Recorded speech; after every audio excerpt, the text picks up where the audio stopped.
And at this point, I thank you everybody for being here. And we thought the rest of the program will go like this. We will have Deb Lewin from the Foundation for Recovery, who will do a Narcan training, Naloxone Narcan training for all of you.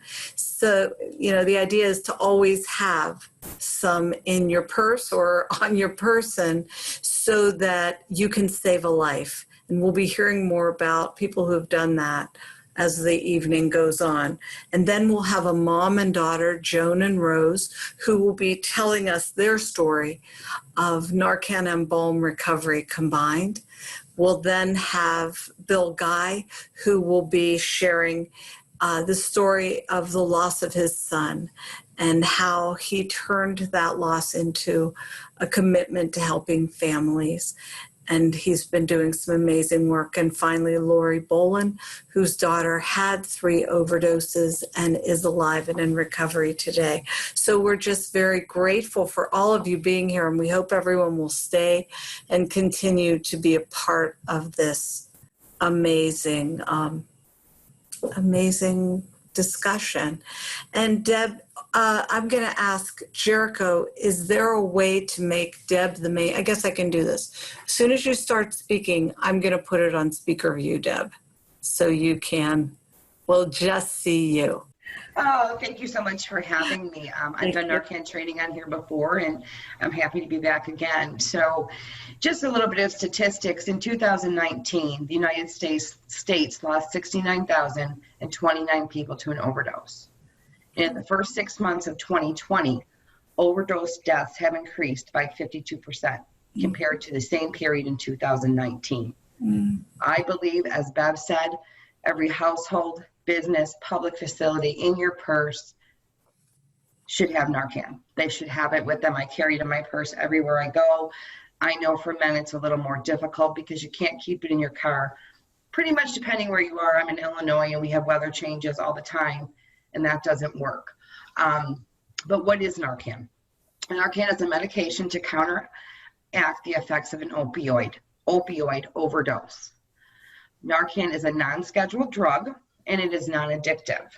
You can purchase it at pharmacies. If you have a harm reduction group in your area, they'll typically give it out to you.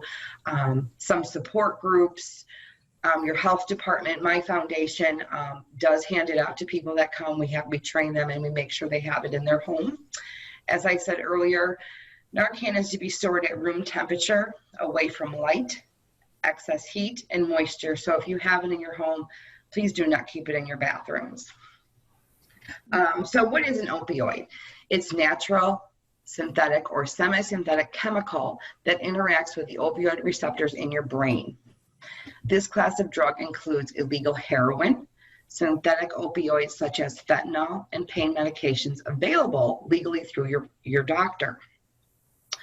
Oxycodone, hydrocodone, codeine, morphine, and many others are prescribed typically from your doctor, and they're generally safe when you follow what the doctor says. Take as needed and for a short period of time, because they can become very addictive. So you have your prescription opioids, follow the rules, do not be on them a long time, as they had mentioned earlier, the dentist. If you can convince your person going in or yourself that you can get through it without them, I really encourage that you do. Fentanyl is our big problem right now, right? So fentanyl is a synthetic opioid pain reliever. It is many, many times more powerful than any other opioid that is approved for treating pain. It is 50 to 100 times more potent than morphine. However, illegally made fentanyl is sold through illicit drug markets for a heroin-like effect. It is often mixed with heroin and other drugs such as cocaine. We're finding it in my area, I'm sure, as well as others, pressed into counterfeit pills. And we have found lately through our corner that 2/3 of all overdoses are involved with synthetic opioids such as fentanyl. So the opioids, what they do is they bond to the receptors in your brain, basically to block the pain. In an addiction, they can cause an euphoric effect, relaxation, calm. But when these attach to your brain, to your receptors, and there's too much in there, this is what causes an overdose. So what is an overdose? When opioids are taken in a large dose, and now many are currently laced with fentanyl, will cause the overdose. Due to the effects on part of the brain which regulates your breathing, they cause respiratory depression and or death. So when the opioids attach, I want you to think of it like this, right? So you have your brain, and then the opiates are up here floating around like little beach balls. Well, they settle into these receptors, and I think of them like a satellite dish. So these opioids are up here, and they settle into this satellite dish, right? Causing the overdose, causing the respiratory distress. When you administer the Narcan, what the Narcan does is take them and push these balls, these beach balls, back up so they're floating around, right? So it's important to remember that Narcan is pretty much typically good for 20 to 90 minutes, meaning you can, not always, but you can re-overdose. So 911 is extremely, extremely important. So how do we recognize an overdose? Person is not breathing, non-responsive, fingers, lips are turning blue, a choking or gurgling sound. Sometimes they're unable to move. Their pupils are extremely small and dilated. So when you feel that someone is in an overdose, the most important thing that I tell people is to make their fist with their knuckles and rub the sternum really hard or under their lip. If they're in an overdose, they're not going to respond to that. So what we do is then we know it's time to administer Narcan. Many want you to call 911 as your first form of action. So when you're helping, they can be on the way. That's for your own person to decide, I feel. Some people want to administer it and then call 911. So what we do is if we feel our person is in an overdose state, rub the sternum, yell their name, shake them. There is no response. So the Narcan that my foundation gives out is this one. It is the nasal spray. You get 2 in a box. Hopefully you only need 1, but you do have the second one if you need to administer waiting for 911 to call. So what you're going to do is you're going to shake, sternum rub, the whole 9 yards. Lay then the person flat on their back. Take your hand and support the back of their neck so their head is kind of up. Make sure there's nothing in their mouth. There's something in your mouth, pull it out, remove it. Do what you need to do to get rid of that. You are then going to take your Narcan, which is this, open it up, and this is what the sample looks like. So they're laying flat, your head is supported. You're going to have your thumb on the plunger and your 2 fingers on the top, insert it in one side of the nostril and plunge it in. Typically, it should work in 2 to 3 minutes. If you are not having a response, now you have 911 on the way, you've called before or after the spray, whatever you feel you need to do. In 2 to 3 minutes, if there's no response, no waking up, no change in them, you can administer another one in the opposite nostril.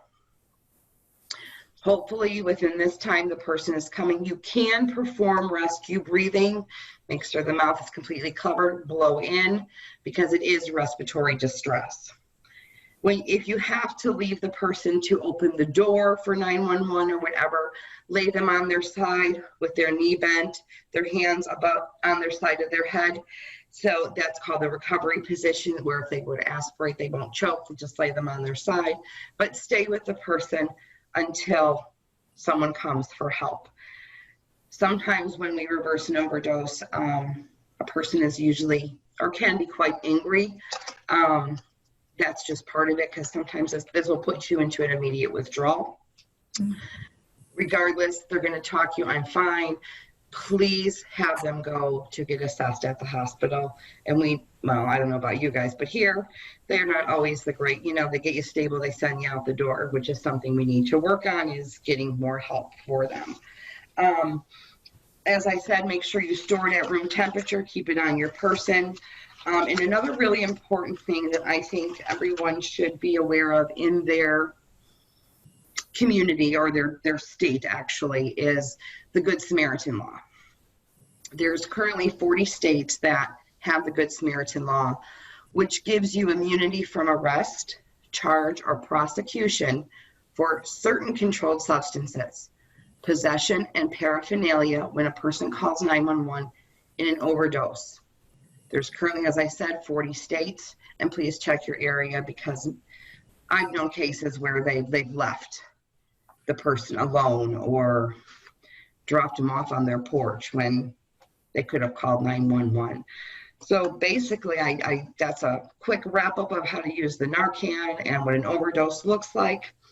But if you need it, please try to get some in your home. I know it is a little bit expensive at the pharmacy, but can't put a price on your loved one's life.